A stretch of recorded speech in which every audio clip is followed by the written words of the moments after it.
Hello दोस्तों, राम राम दोस्तों। बोल भाव के नए एपिसोड में आपका स्वागत है। अगर आप इस सीरीज पहले से देखते आ रहे हैं तो आपको फॉर्मेट का पहले ही पता होगा।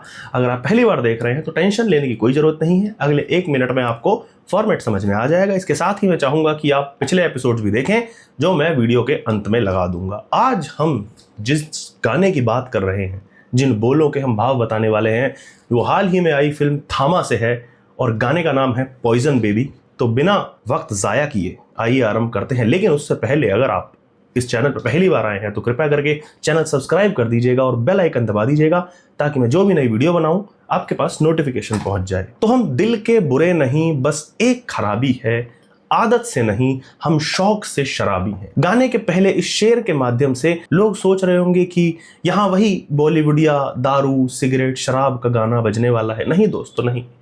इसीलिए मैंने वीडियो सीरीज बनाना आरंभ किया है ताकि हमारे बॉलीवुड के जो महान लेखक, महान लिरिसिस्ट हैं, उनके भाव जनता तक बिना किसी मैल कुचैल लाग लपेट के पहुंचाए जा सकें।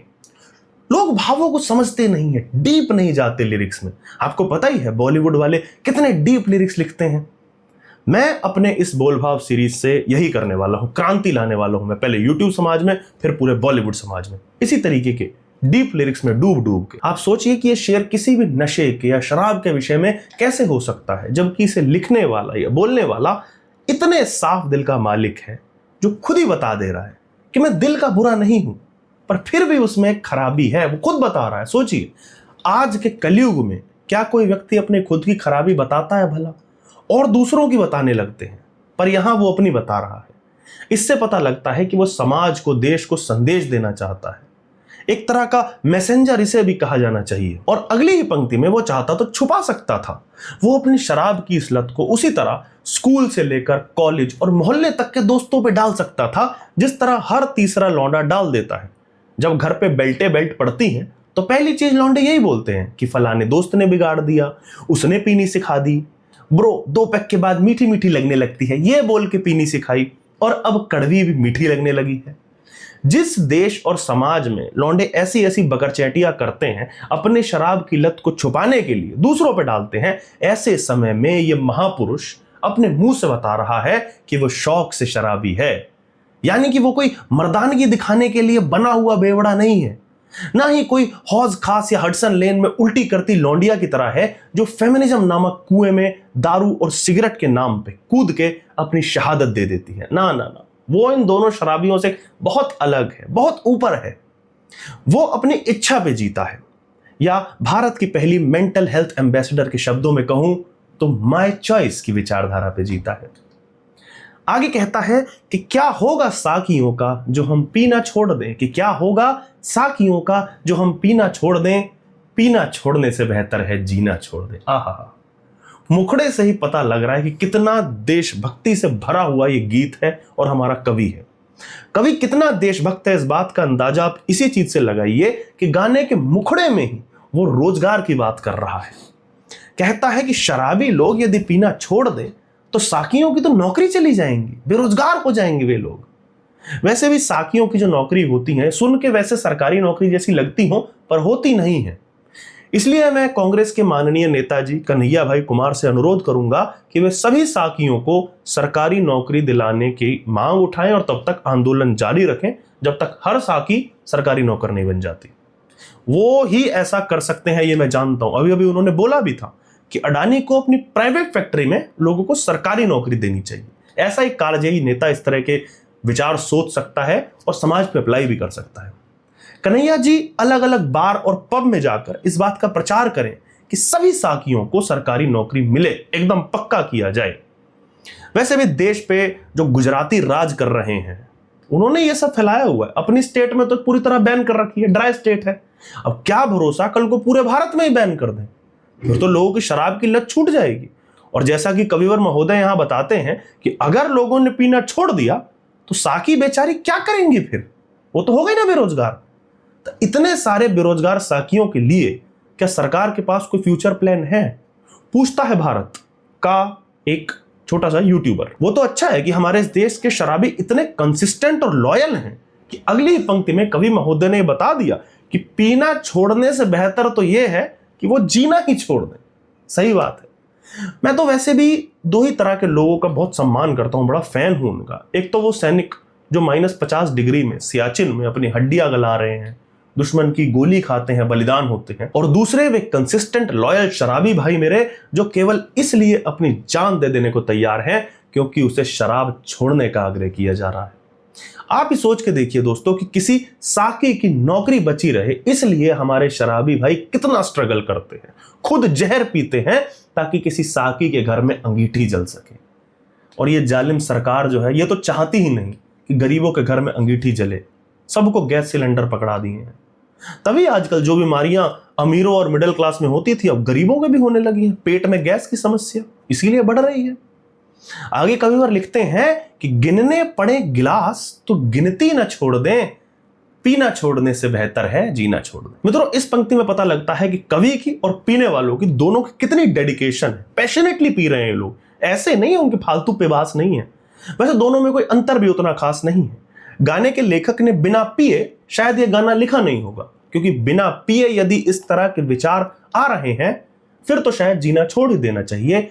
और रही बात उनकी ऑडियंस की, तो शायद ही कोई अपने होशो हवास यानी कि बिना पिए इस तरह की कालजयी रचना, कालजयी लिरिक्स सुनने चाहेगा। पर छोड़िए, उधर नहीं जाएंगे हम उनके निजी जीवन में। यहां कविवर अपनी गहन तीव्र इच्छा शक्ति का उदाहरण देते हुए बताते हैं कि यदि पीते समय गिलास गिनने की नौबत आ जाए तो फिर पीने का क्या ही औचित्य है, वे गिनती को ही त्याग देंगे। देख रहे हो मित्रों, जिस देश में शराब जैसी चीज के लिए इस तरह की डेडिकेशन है वो देश अमेरिका कैसे ना बने। तभी तो वो जो सज्जन मनुष्य थे वो अमेरिका को आंख दिखाकर कह रहे थे, तू क्या है बे? हमें तेरी आंखें पॉइजन बेबी, बातें पॉइजन बेबी, नखरे तेरे लजीज हैं। यहां मुझे लगता है कि गाने में उपस्थित अभिनेत्री की आंखों के इन्फेक्शन को लेकर के चर्चा हो रही है। अब देखना यह है कि किसकी आंखों में इन्फेक्शन हुआ है। दो अभिनेत्रियां हैं ना, वैसे एक ने अरबाज खान से शादी की थी और दूसरी ने हाल ही में विजय देवरकोंडा के साथ 7 फेरे लेने का मन बनाया है। तो आंख का तो पता नहीं, अकल की तो दोनों शायद अंधी ही हैं। लेकिन फिर भी एक्ट्रेस के रूप में मलाइका जी का हाल देखा जाए तो उन्होंने जीवन में सबसे उच्च कोटि का काम यदि किया है तो वो है अरबाज मियां से शादी। अब आप सोचिए दोस्तों, जिसके लिए अरबाज खान भी अपग्रेड हो उसकी आंखों का इन्फेक्शन भला क्या ही उखाड़ लेगा। और रही बात रश्मिका की, तो उनकी आंखों के साथ यदि इन्फेक्शन ने जरा भी चू चपाड़ करने का प्रयास किया तो इस दूसरे इन्फेक्शन को मैं खुद कोविड बन के चिपक जाऊंगा। रश्मू जी से कोई पंगा नहीं भाई, सीधी बात है। आगे कविवर ने अभिनेत्री की बातों को पॉइजन बताया है। बातों का तो पता नहीं, लेकिन ऑडियंस ने एनिमल फिल्म में रश्मिका की डायलॉग डिलीवरी को जरूर पॉइजनस यानी कि जहरीला बता दिया था। भाई मुझे तो यार उस सीन में ठीक ठाक ही लगी थी। मतलब तुम जैसे जालिम लोग, जालिम ऑडियंस होती है ना, वो बेचारी रश्मू को उस तरीके से क्रिटिसाइज करते रहती हो। कभी कभी तो मुझे लगता है कि इस गाने की अभिनेत्री नहीं, जनता की आंखों में पॉइजन है। आगे कविवर कहते हैं कि तेरे लटके पॉइजन बेबी, झटके पॉइजन बेबी, हर सितम भी अजीज है। भाई ये सब क्या लिख रहे हो भट्टाचार्य जी? लटके झटके मत लिखो भाई। अरबाज बाबू इन्हीं लटको झटकों पर फिदा हुए थे, आज तक एलिमोनी भरनी पड़ रही है। अरबाज मियां ने पहले तो ध्यान दिया नहीं, उन्हें यही सब लग रहा था कि सितम अजीज है, माल लजीज है। वो तो बाद में एलिमोनी देते समय समझ आया कि अब तो फट गई मुन्ना कमीज है। आगे कविवर कहते हैं कि मारते ही चुस्की प्याले से सोमरस की, उम्र हो गई कम मानो कई बरस की। कितनी गहरी बात कही है इन पंक्तियों में, अब समझिए। इसलिए कभी पूरे गाने में मदिरा सेवन का प्रचार प्रसार कर रहे हैं, क्योंकि सोमरस कोई आम चीज नहीं है। आप देखिए, कुछ चुस्कियों के बाद ही कवि को अपनी आयु कम होती दिखने लगी है। ऐसा करिश्मा आज से पहले या तो केवल माननीय टॉम क्रूज जी कर पाए हैं या संतूर साबुन बेचने वाली कंपनियां। लेकिन क्योंकि हमारे कवि महोदय देश प्रेमी हैं, रोजगार के, देश के युवा के विषय में इतना सोचते हैं, इसीलिए वे अमीर लोगों की ये स्कीम जो है गरीब और मिडिल क्लास के लिए भी लेकर आए हैं। भाई हर कोई टॉम क्रूज की तरह ना तो डाइट प्लान फॉलो कर सकता है, ना ही सलमा हाइक की तरह सबके जीन्स होते हैं कि उम्र पता ही ना लगे, संतूर मोमी। इसलिए कवि महोदय यहां सोमरस के सेवन की वकालत करते हैं। आगे वो कहते हैं कि पी ही जब लिया तो बात करके वो दिखा दें, जो नहीं थी पीने से पहले अपने बस की, पहले से अपने बस की। अब देखिए, इन पंक्तियों से हमें पता लगता है कि केवल जवानी ही नहीं आ रही है मित्रों सोमरस से, आत्मविश्वास यानी कि कॉन्फिडेंस भी पूरा डेवलप हो रहा है। वैसे ये तो आपने भी देखा होगा कि पीने के बाद लोगों में अलग ही स्तर का कॉन्फिडेंस, ओवर कॉन्फिडेंस देखा जा सकता है। मैं तो देश के प्रधानमंत्री को एक पिटीशन लिखने वाला हूं इस विषय में। मैं सोच रहा हूं कि उन्हें लिखूं कि जितने भी आईएएस आईपीएस के इंटरव्यू होते हैं उनमें बैठने से पहले सभी एस्पिरेंट्स को 2-2 4-4 घूंट मरवाए जाएं।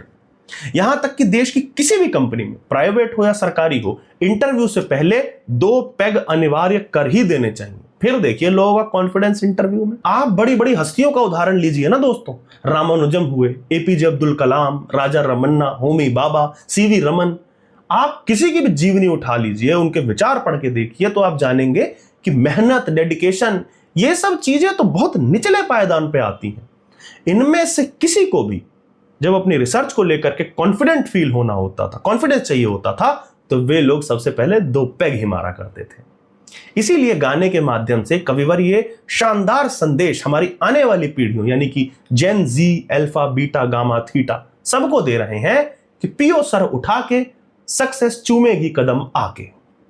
आगे कविवर लिखते हैं कि टोके जो उसके सर पे, बोतल ना फोड़ दें, पीना छोड़ने से बेहतर है जीना छोड़ दें। बस इसी पॉइंट पे मेरा डिसएग्रीमेंट शुरू हो जाता है ऐसे गानों से।